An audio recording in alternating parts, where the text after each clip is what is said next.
জাতীয় সংসদ ভবনের দক্ষিণ প্লাজায় জানাজা শেষে ঢাকা বিশ্ববিদ্যালয়ের কেন্দ্রীয় মসজিদে জাতীয় ও বিদ্রোহী কবি কাজী নজরুল ইসলামের কবরের পাশে দাফন করা হয়েছে ইনকেলাব মঞ্চের আহ্বায়ক শহীদ শরীফ ওসমান হাদিকে। শরীফ ওসমান হাদি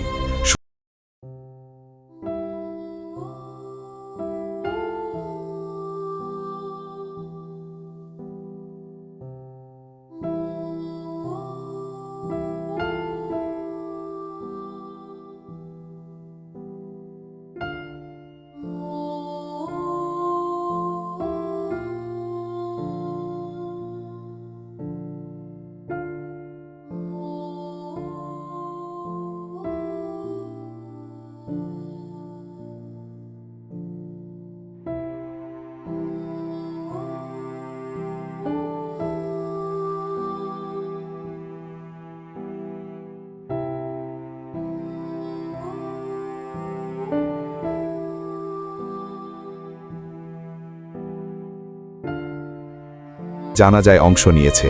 ভালোবাসা নিয়ে মানুষ আসে কেবল শহীদের জন্য। এখানে জনগণ বলে দিয়েছে হাদি একা ছিলেন না, হাদির পেছনে ছিল একটি সময়, একটি আকাঙ্ক্ষা। আপনি যদি গভীরভাবে দেখেন, হাদির উপর হামলার উদ্দেশ্য ছিল তাকে নীরবে সরিয়ে দেওয়া, কিন্তু ইতিহাস বলে যাকে চুপ করাতে চাওয়া হয় সেই সবচেয়ে জোরে কথা বলে মৃত্যুর পর। আজ হাদি শুধু একজন শহীদ নন, তিনি বিশ্বজুড়ে প্রতিবাদী রাজনীতির একটি রোল মডেল। একজন হাদিকে হত্যা করা হয়েছে, কিন্তু জন্ম নিয়েছে হাজারো হাদি। আপনি হয়তো লক্ষ্য করেছেন, মতপার্থক্য থাকা সত্ত্বেও বলা হয়েছে দিন শেষে আমরা ভাই। এটি খুব গুরুত্বপূর্ণ বার্তা, কারণ ভাঙন চায় যারা, তারা বিভাজন চায়, কিন্তু শহীদের রক্ত ঐক্যের ভাষা তৈরি করে। এই ঐক্যই সবচেয়ে বড় প্রতিরোধ। আপনি শুনেছেন পুরো ঢাকা যেন আতরের ঘ্রাণে ভরে গেছে। এটি কেবল কাব্যিক ভাষা নয়, এটি একটি সাংস্কৃতিক ও ধর্মীয় অনুভব। ইসলামী ঐতিহ্যে শহীদের মৃত্যুকে সম্মান ও পবিত্রতার সঙ্গে দেখা হয়। এই আবহ বলে দেয় জনগণ হাদিকে শহীদ হিসেবেই গ্রহণ করেছে। রাষ্ট্র না বললেও জনগণ সিদ্ধান্ত দিয়ে দিয়েছে। আপনি যদি সবকিছু একসাথে দেখেন, হামলা, শহীদি মৃত্যু, লাখো মানুষের জানাজা, নজরুলের পাশে দাফন, এগুলো বিচ্ছিন্ন ঘটনা নয়, এটি একটি সন্ধিক্ষণ, যেখানে প্রশ্ন উঠছে এই দেশ কোন পথে যাবে, ভয় আর নীরবতার পথে নাকি ন্যায় ও প্রতিবাদের পথে। আপনি যদি আজ এই দৃশ্য দেখেও নীরব থাকেন, আগামীকাল ইতিহাস আপনাকে প্রশ্ন করবে।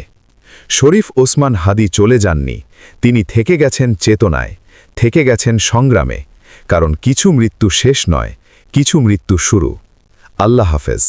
আমি তো পাগল ছন্দ, আমি আপনার তালে নেচে যাই, আমি মুক্ত জীবন আনন্দ, আমি হাম্বি, আমি ছায়ানট, আমি হিন্দল, আমি চলো চঞ্চল টমকি চমকি, পদ যেতে যেতে চকিতে চমকি, তিন্দল, আমি চপলা চপল হিন্দল, আমি তাই করি ভাই যখন চায়ে মন যা, করি শত্রুর সাথে গলাগলি, ধরি মৃত্যুর সাথে পাঞ্জা, আমি উন্মাদ, আমি ঝঞ্ঝা, আমি ভিতিয়ে ধরিত্রীর বলবীর চির উন্নত মানুষের।